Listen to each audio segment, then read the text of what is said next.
Donald Trumpi reitingud langesid katastroofiliselt Iraani sõja taustal ja äkitselt ilmub selle taustal teade, et USA hakkab siiski Ameerika vägesid Lähis-Ida riikidest välja viima. Just sellepärast kiirustasid saudiidid sõlmima sõjalist pakti Pakistani ja Türgiga. Reuters Ipsose sotsioloogiline küsitlus näitas, et Donald Trumpi heakskiidu reiting langes tema teise presidendiaja kõige madalamale tasemele. Praeguseks on vaid 33% ameeriklastest tema tööga rahul, aga 64% on rahulolematud. Samal ajal kardab enamik küsitletutest, et sõda Iraaniga venib väga pikaks. Ja samal päeval selgus, et Pentagon arutab tõsiselt sõjalise kohaloleku vähendamist ja ümberpaigutamist Pärsia lahes, mis tähendab tegelikult taganemist Iraanist kaugemale pärast seda, kui sõda paljastas Ameerika baaside haavatavuse selles piirkonnas. Aga ärge unustage, et just seda Iraan tegelikult sõja lõpetamiseks nõuabki. Vaatame mõlemad lood koos läbi, sest need on palju tihedamalt seotud, kui esmapilgul paistab. Minu nimi on Aleksei Petši. Arutame neid teemasid, kuid enne kui alustame, palun tellige see kanal, pange sellele videole like ja kirjutage hiljem oma kommentaar selle video alla. Saame seal arutada, kui te äkki ei nõustu millegagi, mida selles saates öeldakse. Alustame siis värske sotsioloogilise uuringu numbritega Ameerika Ühendriikides. Neljapäevase Reuters Ipsose küsitluse andmetel kolmandik ameeriklastest, 33% on endiselt rahul Donald Trumpi tegevusega, samal ajal kui 64% avaldasid rahulolematust. Selle sama kuu varasemas küsitluses oli heakskiitjate osakaal 35%, mis tähendab, et langus jätkub nädalast nädalasse. Praegune usaldustase on võrdsustunud tema ajaloolise madalseisuga, mis registreeriti tema esimese presidendi aja jooksul juba 2017 aasta detsembris. Iraani sõjast tingitud bensiinihinna tõus mõjutab Ameerika leibkondi ja raskendab otseselt Vabariikliku partei valimisväljavaateid novembris toimuvatel kongressi valimistel. Ja just siin tekkis vabariiklaste jaoks üldiselt tohutu probleem. Sest Donald Trump on asja nii kaugele ajanud, et esimest korda aastakümnete jooksul ameeriklased vastavalt sama Reuters Ipsose augusti alguse teisele küsitlusele peavad demokraate majanduse juhtimisel pädevamateks kui vabariiklasi. Kuigi viimased 10 aastat oli vastupidi, sest demokraatidel on siiski rohkem sotsiaalne suunitlus, samal ajal kui vabariiklased on puhtad kapitalistid. Ja ameeriklased arvasid, et las majandusega tegelevad parem vabariiklased. Aga nüüd, esimest korda 10 aasta jooksul ütlevad ameeriklased, et vabariiklased on juba nii halvasti juhtinud, et las parem demokraadid tegelevad.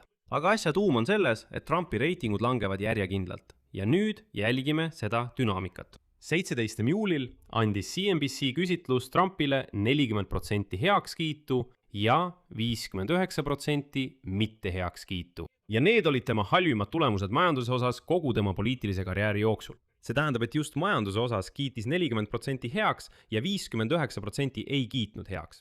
23. juulil näitas Emerson College'i küsitlus juba 39% heakskiitu ja 57% mitte heakskiitu. Ja demokraadid said üleriigilises kongressi hääletuse koondhinnangus 11-punktilise edumaa.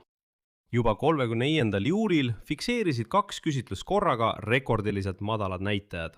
Eriti näitas analüütik Nate Silveri reitingu jälgija neto heakskiidu peaaegu -21%. See on teise ametiaja rekord. Samal ajal andis AP Norg küsitlus Trumpile vaid 33%. Juba 7. kuni 10. augustini näitas Financial Timesi küsitlus 35% 55% vastu.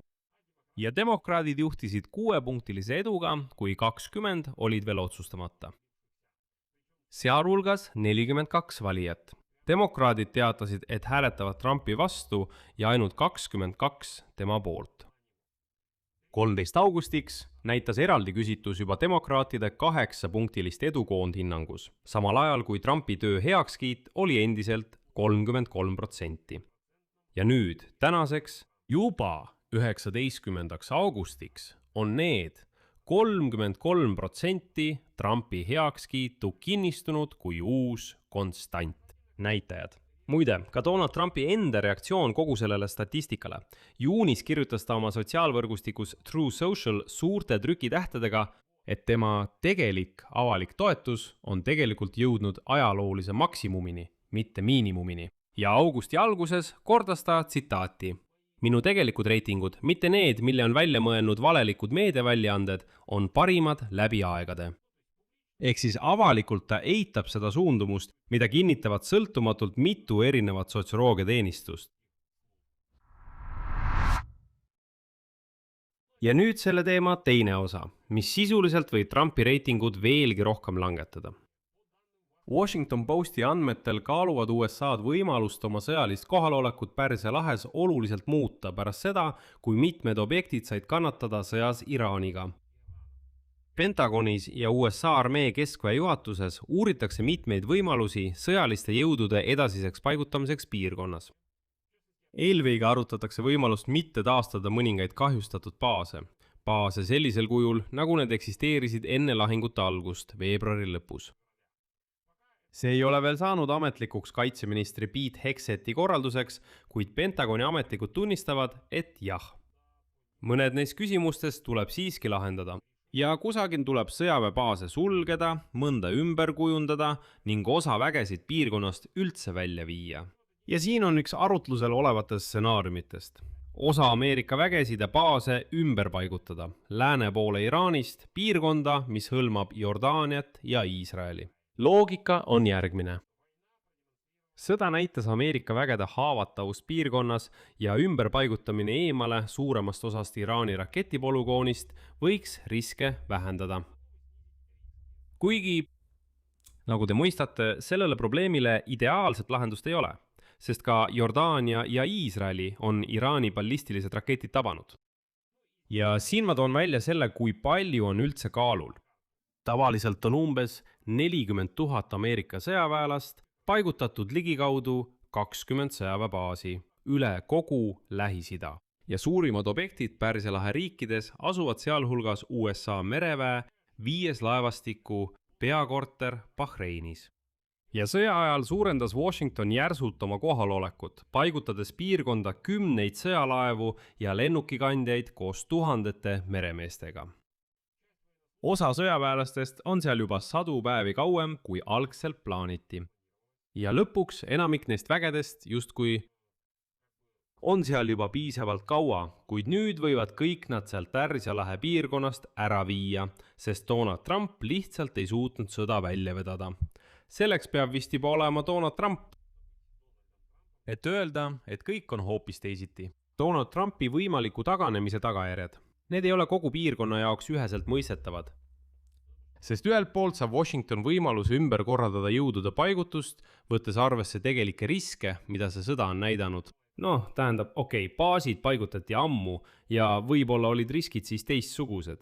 Iraanil näiteks ei olnud selliseid rakette, nüüd on need olemas. Ja võib-olla ongi mõistlik need baasid veidi ümber paigutada. Aga teisest küljest tajub Iraan ise sellist sammu peaaegu kindlasti märkimisväärse saavutusena. Teheran on juba ammu nõudnud Ameerika vägede lahkumist piirkonnast ja nüüd äkki ameeriklased võtavadki ja viivad nad ära. Baaside vähendamine või ümberpaigutamine võib samuti muuta haavatavamaks ka Pärsia lahe riigid, kus asuvad Ameerika objektid. See tähendab, et USA taganemine võib jätta liitlased silmitsi võimalike uute Iraani rünnakutega. See küsimus teravdab juba sisemisi arutelusid Trumpi administratsioonis. Seal käib võitlus presidendi mõjutamise pärast. Ühelt poolt on karmima poliitika pooldajad ja teiselt poolt isolatsionistlik tiib, kes ütleb, tõmbame kõik oma baasid maailmast ära, sulgeme end Ameerikasse ja hakkame taas Ameerikat suuleks tegema. Ameerika ennekõike ja nii edasi. Iseloomulik on ka praegune ummikseis Hormuzi väina ümber, mis püsib kõigi nende arutelude taustal. Iraan väidab, et ei ava väina enne, kui USA täidab täielikult Islamabadi vastastikuse mõistmise memorandumi tingimused. Samal ajal jätkab Trump ise avalikult idee väljatoomist kuulutada Hormuzi väin üldse Ameerika Ühendriikide territooriumiks. See tähendab, et ta nõuab teoreetiliselt väina kontrolli enda kätte. isegi siis, kui sõjaväe planeerijad arutavad füüsilist taganemist Iraani rakettide tsoonist kaugemale. Kokkuvõte. Trumpi reiting langeb suuresti just selle sama sõja tõttu. Iraani kasvavate bensiinihindade ja avaliku hirmu tõttu selle venimise ees, mida kinnitavad mitmed sõltumatud küsitlused kogu suve vältel. Me jälgisime seda suundumust koos teiega. Samal ajal arutab sõjaväe juhtkond taganemist eesliini positsioonidel Pärsia lahes. Tunnistades, et sõda paljastas Ameerika vägede tegeliku haavatavuse piirkonnas, selgub, et tegemist on topelttaganemisega. Poliitiline mõõdetuna protsendipunktides enne novembrikuu kongressi valimisi ja füüsiline mõõdetuna kilomeetrites, kui kaugele baas liigub Iraani rakettidest. Ja nagu te mõistate, mõlemad need taganemised tulenevad ühest ja samast lõpetamata ebapopulaarsest sõjast, mida Donald Trump ise peab siiski väga populaarseks. Siin jätan 3 punkti, teie arvamused ja järeldused kirjutage selle video alla kommentaaridesse. Tellige kanal, vajutage kellukesele ja ärge unustage panna laiki. Sellega on kõik, hoidke end ja veike head. Jätkub!